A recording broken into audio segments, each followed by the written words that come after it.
ধন্যবাদ। আজকের এই ঐতিহাসিক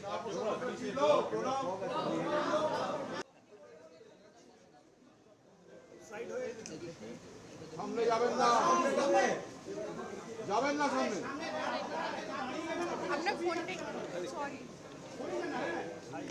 আস্তে আস্তে আস্তে আস্তে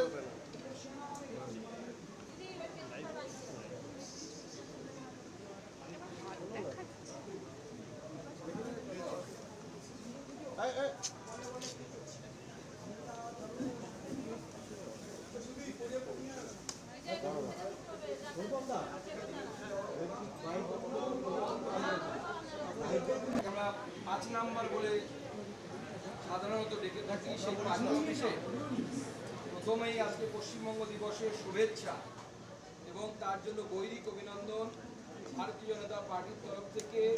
আমি এখানে উপস্থিত ভারতীয় জনতা পার্টির কর্মী এবং অন্যান্যদের, বিশেষ করে সাংবাদিক বন্ধুদের এবং তাদের মাধ্যমে সমগ্র পশ্চিমবঙ্গবাসীকে জানাতে চাই, মঞ্চে আমাদের বিভিন্ন নেতৃত্ব উপস্থিত আছেন আমাদের প্রাক্তন কিষাণ মোর্চার সভাপতি এবং বর্তমান রাজ্য সম্পাদক শ্রী মহাদেব সরকার মহাশয়, উপস্থিত আছেন আমাদের মাইনরিটি মোর্চার প্রেসিডেন্ট এবং আমাদের বহু পুরনো নেতা শ্রী আলী হোসেন মহাশয়, আমাদের অনুপম দা উপস্থিত আছেন, আমাদের ওবিসি মোর্চার নেতা উপস্থিত আছেন, আমাদের এছাড়া মাইনরিটি মোর্চার ভাইরা উপস্থিত আছেন, আমাদের এছাড়াও বিভিন্ন যারা নেতৃত্ব উপস্থিত আছেন, তাদের সকলকে আমি ধন্যবাদ জানাই আজকের এই শুভ দিনে উপস্থিত হওয়ার জন্য।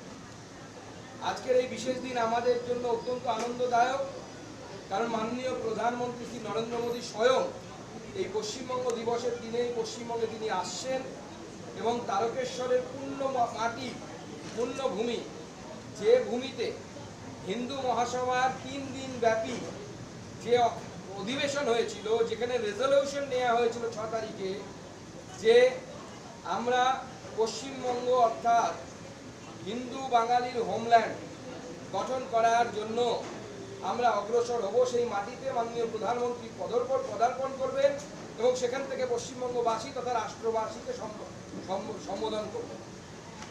আজকে এই সময় ইতিহাসকে জানা এবং ইতিহাসকে অবলোকন করা অত্যন্ত গুরুত্বপূর্ণ বলে আমার মনে হয়। বিগত কয়েক বছর ধরে প্রাক্তন মুখ্যমন্ত্রী এবং তার সরকার হঠাৎভাবে কৃত্রিমভাবে 1 বৈশাখ পশ্চিমবঙ্গ দিবস হিসেবে তিনি ঘোষণা করে দিলেন।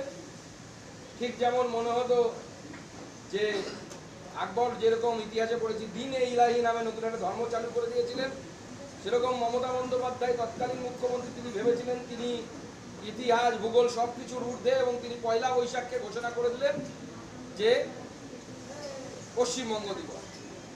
কারণ কি, এর পিছনে ইতিহাস কি, ভূগোল কি, বিজ্ঞান কি, লজিক কি, বলে আমরা ওসব কিছু জানি না। আমি বলছি অতএব ওটা হবে, কিন্তু কৃত্রিম কোনো জিনিস টিকতে পারে না। 1 বৈশাখ বাঙালির বঙ্গাব্দের সূচনা দিন, আমরা সবাই শ্রদ্ধা করে এবং আনন্দের সাথে এই দিনকে আমরা পালন করি, এই বিষয়ে কোনো সন্দেহ নেই।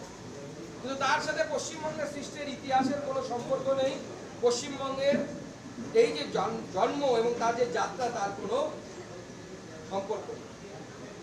তাই আজকে যে 20 জুন বা 20 জুন যাকে বলা হয়, সেই 20 জুন আজকের দিনে তৎকালীন যে পশ্চিমবঙ্গের কনস্টিটিউটিভ অ্যাসেম্বলি বলুন বা লেজিসলেটিভ অ্যাসেম্বলি বলুন, যাতে প্রায় 150-র উপরে 250-র উপরে যাতে জনপ্রতিনিধি ছিল, সেখানে রেজলিউশন হয়ে ঠিক হয় যে পশ্চিমবঙ্গ গঠন হবে।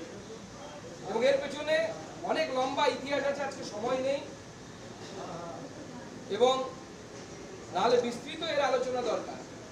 যে ডক্টর শ্যামাপ্রসাদ মুখার্জির নেতৃত্বে লাগাতার ভারতবর্ষ স্বাধীনতার আগে 1940 সাল থেকে যে সমস্ত ঘটনা প্রবাহ শুরু হয় এবং যাতে সাম্প্রদায়িক প্রভেদ চরম আকারে ধারণ করে এবং গোটা বঙ্গ, তখন তো পশ্চিমবঙ্গ বলে কিছু ছিল না, গোটা বঙ্গপ্রদেশ ডেমোগ্রাফির ভিত্তিতে পূর্ব পাকিস্তানে যাওয়ার সমস্ত পরিকল্পনা হয়ে গেছিল। সেই সময় মোহাম্মদ আলী জিন্নাহ, সোহরাওয়ার্দী এদের মুখ থেকে, ঠিক যেমন মানুষ যেমন খেতে যায় গ্রাসচ্ছাদন করে, সেই সময় ছিনিয়ে যদি খাওয়ার নিয়ে আসা বলে, সেই কাজ ডক্টর শ্যামাপ্রসাদ মুখার্জির নেতৃত্বে তৎকালীন বাংলার বিশিষ্ট জনেরা করেছিল।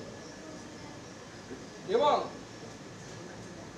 এই পশ্চিমবঙ্গের উদ্দেশ্য একটাই ছিল যে হিন্দু বাঙালির হোমল্যান্ড হিসেবে এটাকে তৈরি করা হয়।